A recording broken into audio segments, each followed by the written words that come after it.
Good morning, church around the world. Now, don't be misled. The church I pastor is not worldwide, but we are the church who follow Jesus, and we are around the world.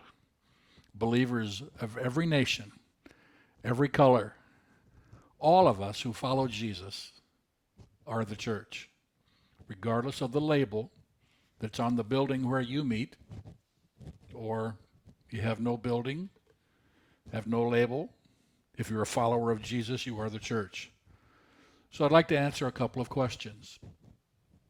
This past week we were discussing what did Jesus do for the 40 days after his resurrection.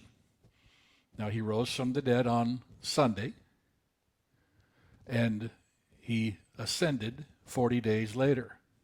What was he doing during that time?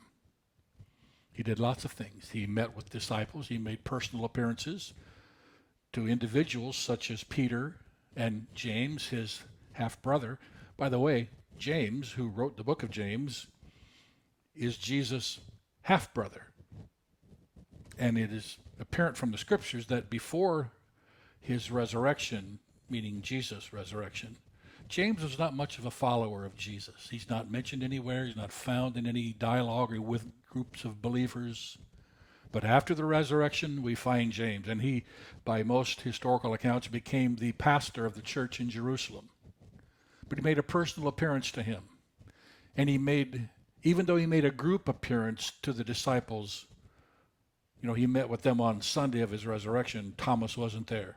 The following Sunday, Thomas was there, and Jesus came again and met with them.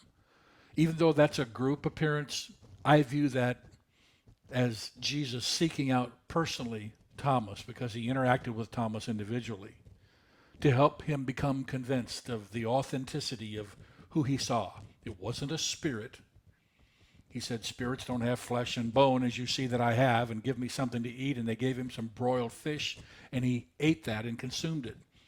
And it went into his body. So Jesus had shall we say, an intervening spiritual body from his resurrection, his ascension. When he gets to glory, his glorified body would be different, I believe, than the body that is here in the interim. But be that as it may, John tells us in his gospel that Jesus did many, many things. He did wonderful works, miracles, taught lessons, explained the prophecies in the history of the Old Testament, explained why they talked about him, and explained all that to them. And John says, if we were to write all these things down that Jesus did and said, I don't think the whole world could contain the books. So Jesus was pretty busy. And I just thought it would be helpful for us to be reminiscent of the fact that after Jesus rose from the dead, he didn't just sit around and idly wait for his rapture ticket to get punched. He was resurrected, and then he ascended after 40 days. The other question that came was, why didn't they rearrest him? And my wife Pam came up with this answer, and I believe it's the right one. If they had arrested Jesus, they would have had to admit that he rose from the dead. That is why they gave the guards money to claim a different story. When the angels came and rolled away the stone, it says for a moment that the guards there were as dead men. Then they finally got up and scurried off and went back into Jerusalem to tell the authorities. And when they told them what really happened, they said, oh, you can't repeat that story. We're going to give you some money to keep quiet. Tell this story instead. Say that people came and stole his body away. Let's not admit that he rose from the dead. We don't want to talk about the real resurrection. So what happened during 40 days? We don't know for sure because we don't have a complete record. But we know this. Jesus still taught. His ministry continued.